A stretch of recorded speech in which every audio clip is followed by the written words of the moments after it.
Olá a todos! É com grande prazer que apresento hoje o nosso audiobook, Avaliação do Processamento Auditivo Central com Teste de Português Europeu. Esse audiobook é uma novidade, porque, para além dos testes anteriormente publicados por mim, estudados no meu doutoramento, ele traz outros 2 testes que eu também estudei, mas que acabaram por não ficar na minha tese e que eu ampliei a pesquisa científica com dados aqui em Portugal. E por isso, nesse audiobook, a gente vai trazer o IPRF, que é o teste de discriminação dos sons da fala, o fala com ruído, que são os monossílabos para aplicação do teste de fechamento. E aí a gente tem as 2 novidades, que é o fala com ruído com imagem, para os pacientes que a gente tem aqui alguma dificuldade na aplicação do fala com ruído, o de código de dígitos, que a gente já tinha, para fazer o teste de separação de integração binaural, e o SSI, que também é uma novidade, e que eu passo a explicar a seguir todos os testes. Portanto, em primeiro lugar, lembrar que a avaliação do processamento auditivo central ela é fundamental para a gente avaliar crianças com dificuldade de aprendizagem, adultos com dificuldade na comunicação, pessoas que no seu dia a dia tenham dificuldade na percepção da fala no meio de locais com barulho, precisem repetir informação, falhem na memória auditiva e que, enfim, por diversos motivos, precisem também de um diagnóstico diferencial, certo? Mas para fazer esse diagnóstico diferencial, a gente precisa começar a implementar na nossa prática clínica, no mínimo, a avaliação de alguns testes verbais muito simples, como o de código de dígitos e o fala com ruído, que eu já defendo há bastante tempo. Inclusive, o fala com ruído é um teste que eu acho que tem que ser avaliado logo a seguir de uma audiometria e de um índice de discriminação dos sons da fala, né, e de uma audiometria vocal, aqui a gente tem que ter o cuidado de fazer um fala com ruído, para a gente verificar se os pacientes têm aqui alguma dificuldade num ambiente mais parecido com o que a gente vive, na verdade, acusticamente falando, né. Portanto, os testes de processamento auditivo central são fundamentais para um diagnóstico mais precoce de perturbações centrais do processamento auditivo. Vai gerar, a partir desse exame, um exame completo com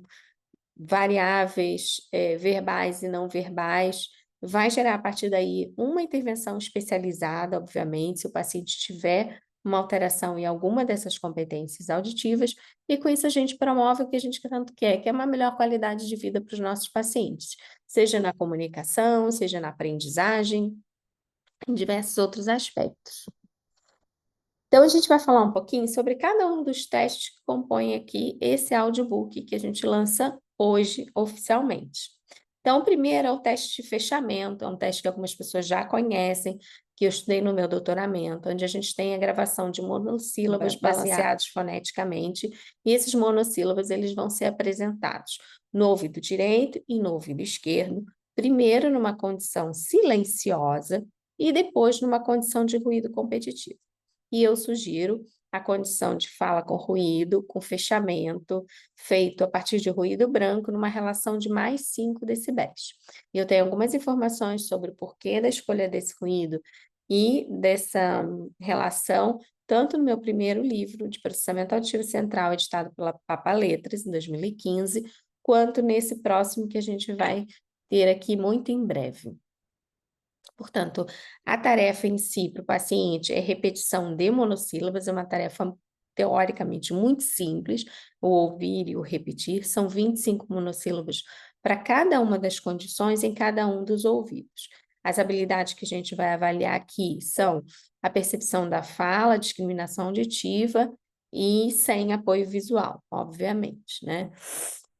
Depois, a gente tem para aqueles pacientes, e essa é a novidade que a gente ainda não tinha publicado, aqueles pacientes que não conseguem realizar o teste de fala com ruído, porque tem uma produção articulatória com muitos erros articulatórios, porque são mais pequenininhos, abaixo de 7 anos, enfim, por alguma outra condição, a gente pode utilizar o teste com imagem. Então, o teste com apoio de imagem, ele oferece 10 imagens e 10 palavras correspondentes a essa imagem que no audiobook estão gravadas em 3 listas. Uma primeira lista para você fazer em silêncio, para ver se o paciente compreendeu a tarefa entre ouvir e apontar a imagem correspondente, e outras duas listas, uma para o ouvido direito e outra para o ouvido esquerdo, em ordens diferentes, obviamente, para a gente não contar com nenhum auxílio, estratégia mnemônica, e para que ele ouça as palavras e aponte a imagem correspondente. O audiobook também traz essa imagem ampliada para que você possa imprimir e deixar claro dentro da cabina.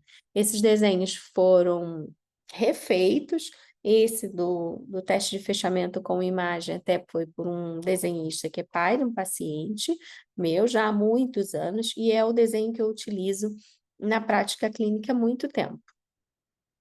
É um desenho que fica muito bem interpretado, e ele fez exatamente isso, é uma consideração que eu tenho que colocar aqui, porque era pai de uma criança com perturbação do espectro do autismo, e a imagem que eu tinha anteriormente dava alguma confusão entre ser um peixe, ser um tubarão, enfim. E alguns pacientes, não foi o único, mas esse paciente foi bastante. A gente levou muito tempo tentando usar a imagem anterior, porque ele cismava toda vez que eu via mostra o peixe, ele dizia, mas isso não é um peixe. E ele ficava, né, focado nessa informação de que o desenho não estava correspondendo àquela imagem. Então, o pai fez vários desenhos para mim, até que a gente chegou nesse desenho, é um desenho que eu tenho utilizado com essa população, e que nesse momento não tem dado problema, até esse momento, problema nenhum, pelo contrário, eles compreendem bem. Por isso é a imagem que eu utilizo. Na verdade, houve uma validação sem um teste formal aqui da imagem, mas foi uma validação temporal. É um paciente que eu já atendi em 2017, e de 2017 a 2024, a gente teve mais de 1.000 pacientes no consultório, e todos muito tranquilos com relação a essa imagem. Portanto,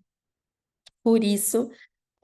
eu acho que é uma imagem que é bem apelativa, assim como a outra imagem que a gente criou também para essa população, e que, na verdade, tem sido a que eu utilizo cada vez mais também na prática clínica para o SSI, e a gente já vai falar um pouquinho dela.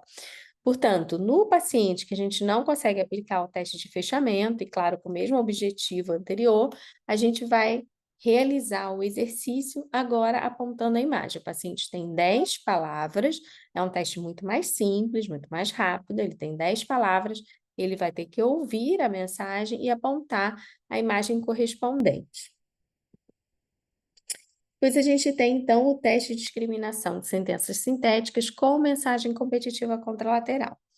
Eu gosto muito do teste de código de dígitos, a gente vai falar a seguir dele. Para mim, é o teste de eleição para tarefas de figura fundo, mas eu tenho alguns pacientes, pelos mesmos motivos anteriores, ou outros, como falhas de memória, dificuldades graves de integração, falhas de corpo caloso, déficit de corpo caloso, enfim, diversas outras situações extras que impedem uma boa análise do de código de dígitos. E nesse caso, tendo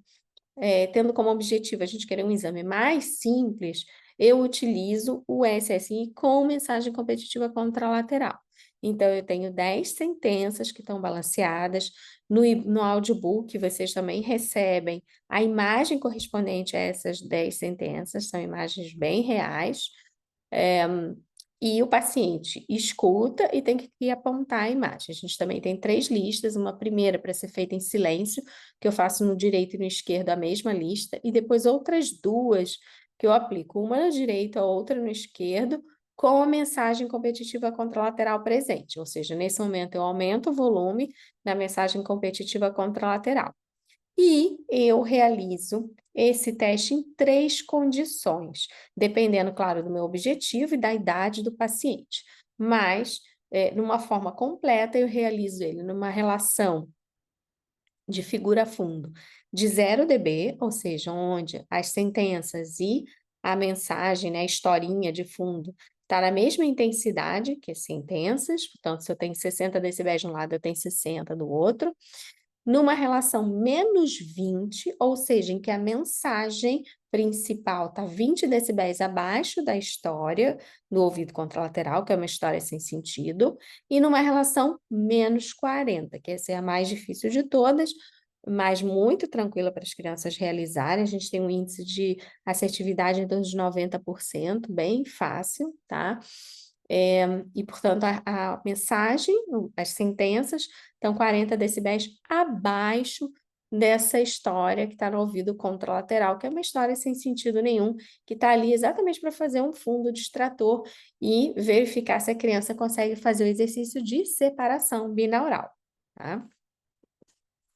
E, fora isso, a gente volta a ter o teste de código de dígitos. O de código de dígitos é um teste com nível de sensibilidade e especificidade altíssimo, um teste que foi dos melhores que a gente estudou no doutoramento para diagnóstico de perturbação de processamento auditivo central, um nível de assertividade muito alto. Por isso, é um carro-chefe para mim, é aquele teste que a gente vai tentar sempre ter na nossa prática clínica, não podendo, a gente apela aqui para o SSI de mensagem competitiva contralateral, tá? Então, é um teste que a gente vai fazer em duas etapas, uma etapa chamada de separação binaural e outra etapa de integração binaural. Na etapa de separação, o sujeito escuta 2 dígitos do lado direito, outros 2 do lado esquerdo, e tem que dizer só o que ouviu do lado direito ou só o que ouviu do lado esquerdo, dependendo do ouvido que eu estou avaliando no momento. E na etapa de integração, ele tem novamente esses 2 dígitos do lado direito e 2 do lado esquerdo, mas ele tem que juntar toda a informação e te dizer os 4 dígitos na ordem que ele quiser. Portanto, claro que vai contar um pouquinho com a memória aqui, e uma baixa função de memória pode atrapalhar na execução desse teste, mas é um teste essencial para o diagnóstico de alteração de processamento auditivo e para o diagnóstico diferencial com outras patologias. Essas são 2 imagens aqui que a gente selecionou na hora que a gente estava avaliando. A gente utiliza, né, mostra o rato colocando sapato, colocar o sapato, mas para vocês terem noção de como é fiel em termos de imagem, a gente tentou o máximo possível, e são imagens que têm dado muito certo na prática clínica. Esse audiobook é um audiobook que a gente lançou com o objetivo de auxiliar os audiologistas que estão na prática clínica, portanto, não é para treino auditivo, não é para terapeuta da fala, é um audiobook para o audiologista e para o fonoaudiólogo ter e utilizar na sua prática clínica. Durante essa semana, portanto, aqui durante a Black Friday até o finalzinho do mês de outubro, a gente tem um super desconto para quem comprar o audiobook. Portanto, lá no site da Hotmart, que é a plataforma que faz a venda e comercialização de todo o meu material, de livros e outros materiais que eu tenho, na Hotmart, vocês, na hora de adquirirem ele, vão preencher nome, identificação, e tem lá um momento escrito cupom de desconto. Vocês têm que escrever Black IPAC, do jeito que está aqui, em negrito, para que vocês tenham, então, um desconto especial para além dos 20% de desconto que todo aluno IPAC tem na aquisição desse material. Portanto, na verdade, com o Black IPAC, o aluno não precisa do cupom dos 20% de desconto essa semana, porque ele tem um desconto de 40%, ok? Então, quem tiver interesse, entra lá na página da Hotmart, através do link da bio. Se vocês olharem na minha bio, eu tenho todos os materiais, os cursos de materiais estão presentes. Vai lá em audiobook de processamento auditivo central, testes, né, em português europeu, e esse é o material que vocês têm que comprar para poder aplicar nos vossos pacientes. Em breve, já deixo aqui uma novidade, em breve a gente vai ter, então, nosso livro. E o livro traz toda a normatização, além de outras informações importantíssimas, traz toda a normatização do material para a gente utilizar com os pacientes, com estudos não só com esse teste, mas padrões de duração, padrões de frequência, RGDT, enfim, outros testes que eu fui estudando e parametrizando por faixa etária, junto com a estatística que também me acompanhou no doutoramento. Portanto, o livro vem com mais informações adicionais para que vocês tenham um diagnóstico completo, saibam fazer um bom relatório e, efetivamente, quem já não está trabalhando na prática clínica possa começar imediatamente com o material completo a trabalhar aqui em Portugal. Obrigada a todos e espero que gostem do material.